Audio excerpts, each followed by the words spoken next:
मेरे YouTube channel astro Naresh पर आपका स्वागत है। नमस्कार, मैं हूं नरेश कुमार। सबसे पहले उन दर्शकों का शुक्रिया जो पेज को सब्सक्राइब कर रहे हैं, वीडियो को लाइक कर रहे हैं और उसके ऊपर कमेंट भी कर रहे हैं। यदि आप पेज पर नए आए हैं तो इसे प्लीज़ सब्सक्राइब जरूर करिए ताकि हम इस तरह का कंटेंट आपके लिए और भी लेकर आते रहें। बात हो रही है शनिदेव की। शनिदेव जो है उन्होंने 17 जनवरी को गोचर किया कुंभ राशि में। इसके साथ ही तुला राशि को जो है वो इसके ढैया से मुक्ति मिल गई और जो धनु राशि है वो 7.5 के प्रभाव से मुक्त हो गई। अब 17 जनवरी को जैसे ही गोचर किया, इसके 13 दिन बाद शनि अस्त हो गए और अस्त होने के बाद अब 5 मार्च को दोबारा उदय होंगे। उदय होने के बाद शनिदेव सबसे बड़ी जो काम करेंगे वो नक्षत्र परिवर्तन करेंगे। शनि पिछले साल 18 फरवरी से धनिष्ठा नक्षत्र में गोचर कर रहे हैं। धनिष्ठा नक्षत्र मंगल का नक्षत्र है और शनि और मित्र जो मंगल हैं वो आपस में मित्र भाव नहीं रखते। लिहाजा इस नक्षत्र में आते ही हमने देखा कि 18 फरवरी को नक्षत्र परिवर्तन हुआ और 24 फरवरी को रूस और जो यूक्रेन है उनमें जंग शुरू हो गई और ये जंग आज तक जारी है। अब 15 मार्च को जैसे ही शनिदेव नक्षत्र परिवर्तन करके राहु के नक्षत्र में आएंगे, सतभिषा नक्षत्र में आएंगे, वहां पर हो सकता है कि ऐसा शनिदेव कृपा करे कि लड़ाई जो है वो थोड़ी सी थमती हुई नजर आए। इससे पूरी दुनिया को बहुत राहत मिलेगी। अब जो सतभिषा नक्षत्र है, सबसे पहले नक्षत्र को समझते हैं। ये नक्षत्र ऐसा नक्षत्र है जहां से शनिदेव 30 साल बाद गोचर करेंगे और जब ये नक्षत्र में गोचर करेंगे तो शनि कर्मफल देंगे। अब कर्मफल कौन सा देंगे? मान लीजिए आपकी ईटिंग हैबिट्स अच्छी नहीं है, मान लीजिए आप शराब पीते हैं या स्मोकिंग करते हैं, तो शराब पीने का अल्टीमेट नतीजा क्या होता है? आपके लीवर पे इसका असर पड़ता है। कुछ लोग वर्षों तक पीते रहते हैं लेकिन असर नहीं होता, लेकिन आगे जाकर होता है। कुछ लोग स्मोकिंग करते रहते हैं, इसका अल्टीमेट नतीजा क्या होता है? इससे लंग्स आपके प्रभावित होते हैं। कुछ लोग लगातार पीते रहते हैं लेकिन असर नहीं होता। चेन स्मोकर्स होते हैं, नहीं असर होता। लेकिन एक स्टेज पर आकर आपकी बॉडी जो है वो जवाब देना शुरू करती है। जब शनिदेव आर्द्रा नक्षत्र में सतभिषा नक्षत्र में आएंगे राहु के, तो ये रिजल्ट जो है वो सामने आना शुरू हो जाएगा। ये इन दो चीज़ों का रिजल्ट नहीं होगा। जो भी काम आप अच्छा कर रहे हैं या बुरा कर रहे हैं उसका परिणाम आपको मिलना शुरू हो जाएगा।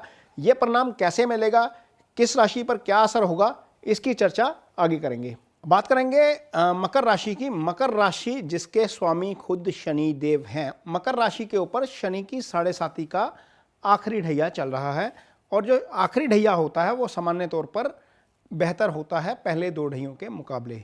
तो शनिदेव जब लगन के स्वामी हो जाते हैं तो वैसे भी नुकसान नहीं करते और शनिदेव आपकी कुंडली में चंद्र राशि यानी कि मकर राशि और कुंभ राशि, ये दोनों राशियां शनि की हैं, लगन के और दूसरे भाव दोनों के स्वामी हैं। अब शनिदेव जब दूसरे भाव में गोचर कर रहे हैं तो दूसरे भाव में जब शनिदेव का गोचर हो रहा है और शनिदेव उदयावस्था में आ गए हैं और नक्षत्र भी परिवर्तन करेंगे, तो इसका आपके ऊपर क्या असर रहेगा? पहली बात तो दूसरे भाव का गोचर अच्छा नहीं है क्योंकि ये 7.5 का जो है वो आखिरी फेस है।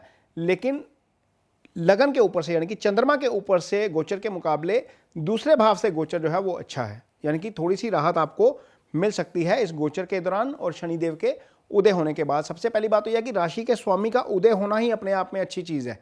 नक्षत्र में जब भले ही वो आपके नेटल चार्ट में हो, आपकी लगन कुंडली में हो या आपके गोचर में चल रहे हों। अब शनि दूसरे भाव के स्वामी हैं। शनिदेव मारक भी बनते हैं, दूसरा भाव मार्केश भाव भी होता है और शनि प्रबल मार्केश होते हैं।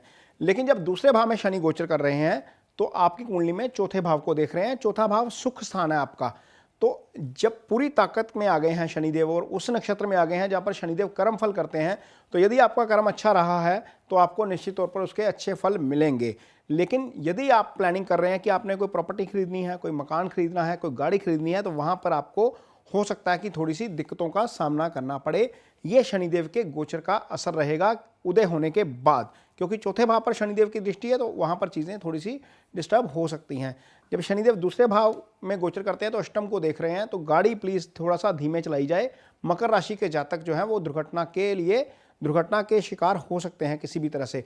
ये नहीं है कि सिर्फ दुर्घटना गाड़ी चलाते वक्त ही हो सकती है। यदि आपका काम किसी ऐसे सेक्टर से जुड़ा हुआ है जहां पर दुर्घटना होने का चांस ज़्यादा रहता है, मान लीजिए आप कंस्ट्रक्शन बिजनेस में हैं, बहुत हाइट पर चढ़कर आपको काम करना पड़ता है, मान लीजिए आप ड्राइविंग करते हैं, मान लीजिए आप ऐसे मशीन्स पर काम करते हैं जहां पर दुर्घटना होने का भय रहता है, तो आपको थोड़ा सा एक्स्ट्रा कॉन्शियस होना पड़ेगा, यानी कि ध्यान के साथ काम करना पड़ेगा वहाँ पर दुर्घटना होने का योग लगातार बना रहेगा। ये चीज़ जो है वो आपको ध्यान में रखनी पड़ेगी।